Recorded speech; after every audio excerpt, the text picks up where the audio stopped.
Atopic dermatitis is a really interesting condition because it encompasses a lot of aspects of skincare and skin disease. Atopic dermatitis, which people also call eczema, is an inherited sensitive skin. It's not diseased skin, it's super sensitive skin. So if you imagine somebody that has a little scratch, and if your skin is normal, you get the scratch and you don't think about it anymore. Somebody with atopic dermatitis gets a scratch and it starts to itch, and then they can't stop scratching it, and the scratching goes on and causes redness and a rash. So things that might not bother someone without atopic dermatitis will bother the people with it. So if they are using fabrics that are aggressive like wool, they may get itchy.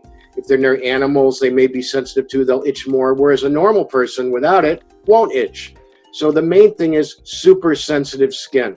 The next thing is when they get little infections on their skin, they tend not to fight them as well. So not only having sensitive skin, they have skin that will get prone to infection once it gets scratched.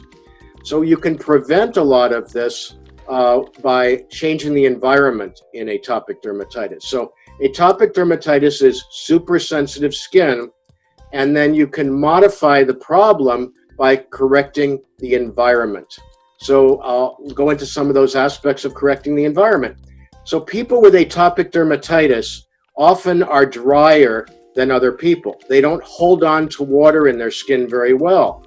So people with this condition who clean themselves too well will promote itching, which then promotes scratching, which leads to the rash. You don't always have to have itching, but it usually will accompany the condition. So it's often people that are too clean will get flare-ups of their atopic dermatitis. And yes, a person can be too clean. They pull all the natural oils off their skin. That makes it dry. That makes it more prone to itching. Certain soaps will make it worse. Deodorant soaps, aggressive soaps, abrasive soaps will make the skin more sensitive. So it's environmental, which is how you can fix your skin through what you do.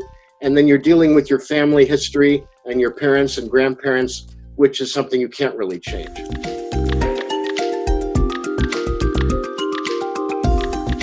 Atopic dermatitis is certainly not a contagious condition.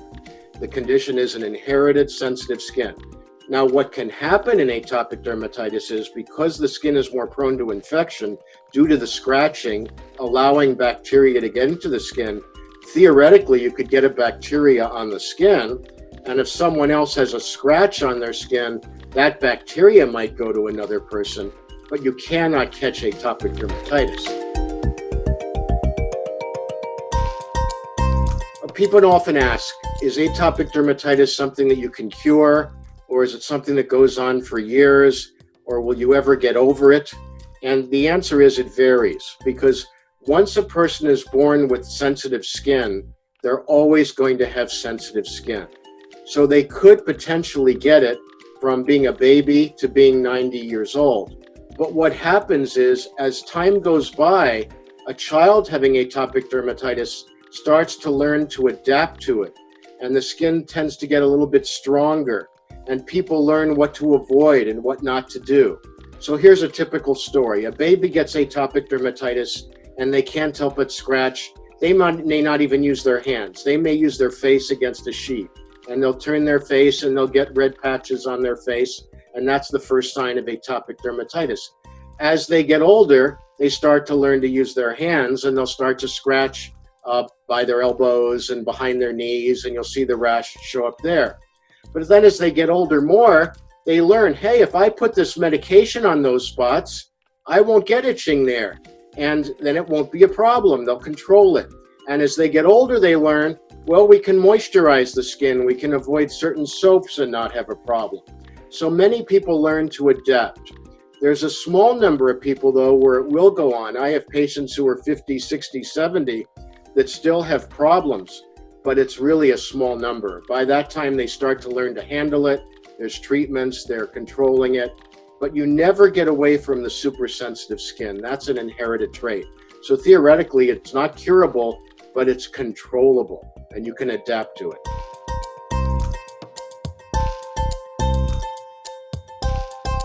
To try to help atopic dermatitis? What could you do at home to try to make it easier to live with?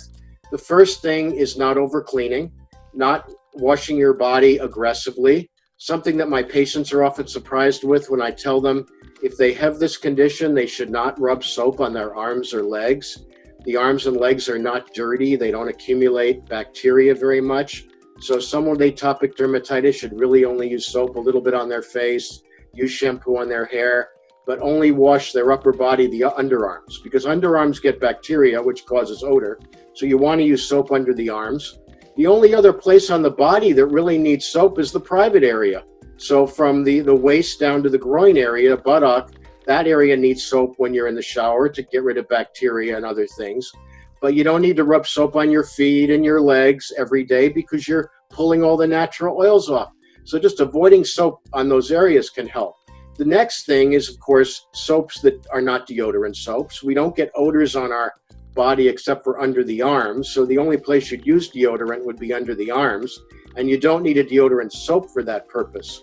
So all these soaps like Ivory, Dial, Zest, Libre 2000, Caress, Coast are all soaps that have deodorants. You don't need that. Now, someone that has perfect skin, wonderful. Use whatever you like, no problem. But if you have atopic dermatitis, you want to stick to mild soaps, the ones that have less chemicals. The other thing is adding moisture to the skin. So when you get out of a shower, the first thing someone should do with atopic dermatitis is lather on lotion from their neck down to their feet. Wherever they have problems, they should be putting lotion on every day. And if people with atopic dermatitis would use less soap and more moisturizing, a lot of them wouldn't even need medical care.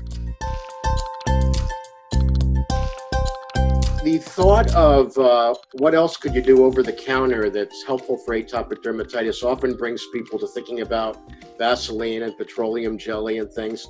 And there's no question that those products are super moisturizing. The problem is if they're too heavy, the skin doesn't always like that. So it's more of a trial and error thing. You can certainly try them. They do moisturize. It is a great thing if you can tolerate the greasiness and sort of messiness, which most of my patients don't really want to feel that greasy.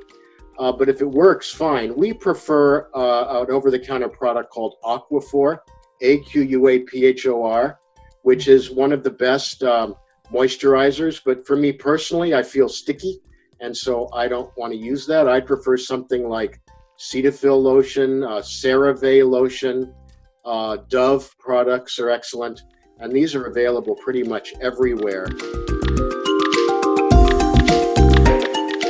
So in dealing with atopic dermatitis, if you've already tried the home remedies of avoiding dryness and adding moisture, there are people that will not get relief of the actual rash and itching because creams will not turn off that actual rash.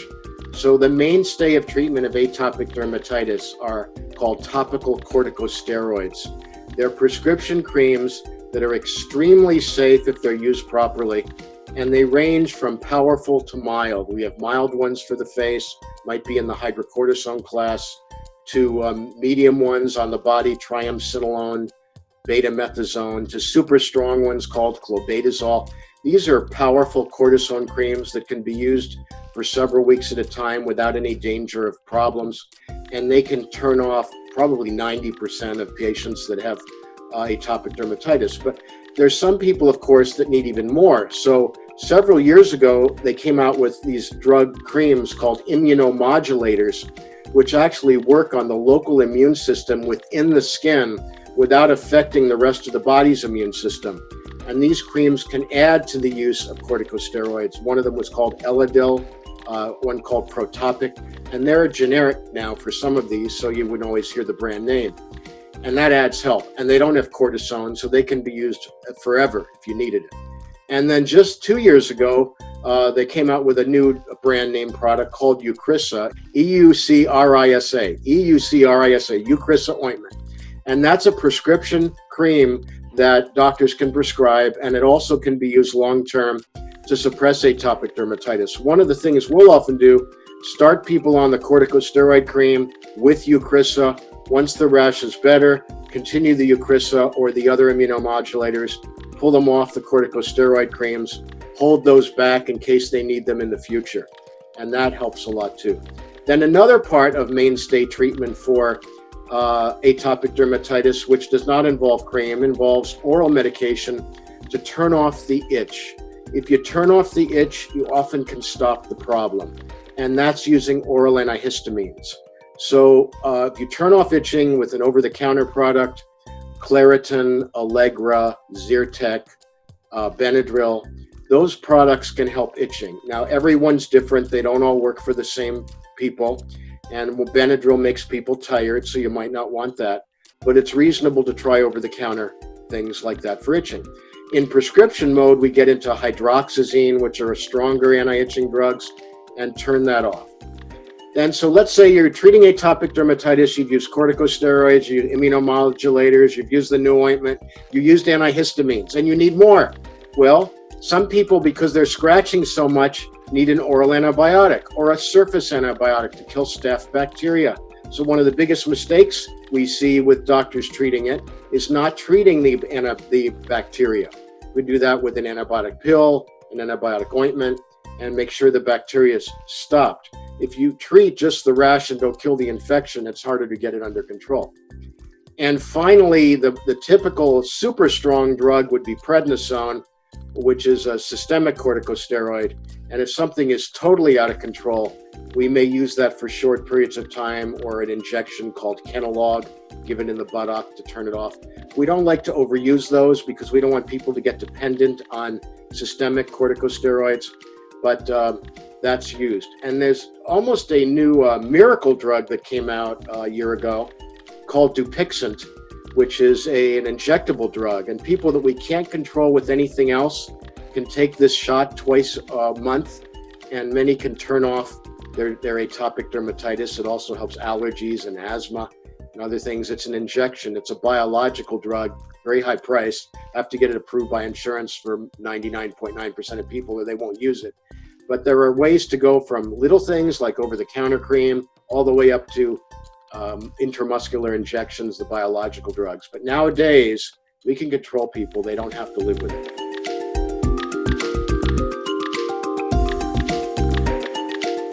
A typical patient that is really severe comes into the office and will have scratching all over their body. They haven't slept for a week. They're getting scabs and crusts. They have scratch marks all over. Their face is a little bit swollen. They're miserable. They can't wear their clothes because it makes them itch. And they're desperate for help. They've been to let's say an urgent care clinic who've given them a little pill of something or a cream, and it's helped them a little, but just won't give them control. And they'll come in and we talk about all of the aspects of how to manage their skin, and that's very important. I should say one of the biggest mistakes with a patient like that would be not talking about self-care, because if you just give them drugs to clear them up, they'll be back in a month having the flare-up again, and we need to try to work on avoiding those flare-ups. So key thing was giving them the whole skincare routine. And then in a patient like that, we often will use systemic medication, prednisone, an oral antibiotic, combine that with a topical corticosteroid and the other creams, and they'll literally be clear of their rash within 2 weeks. They'll feel like a new person, and we can maintain that if they'll continue to listen and follow the directions. If they just take the drugs and disappear, and we're not saying they have to come back, they can do whatever they want to, but if they give up on the treatment, they'll often flare up within a month or two when they're that severe. But these people are happy. They'll come in and say, we're miracle workers, but we're not. We just know what to do with treating this condition and not under-treating it like many people do, and get it controlled, because the key in control is not just to get improvement, it's to get the skin cleared up totally for several weeks, and then it's less likely to flare up. If you just treat it partially and they get a little bit better and then they stop, they'll flare up again. So we have patients like this every day.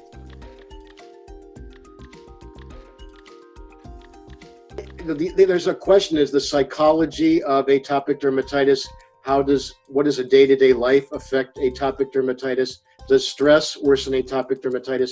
And the answer is absolutely it does.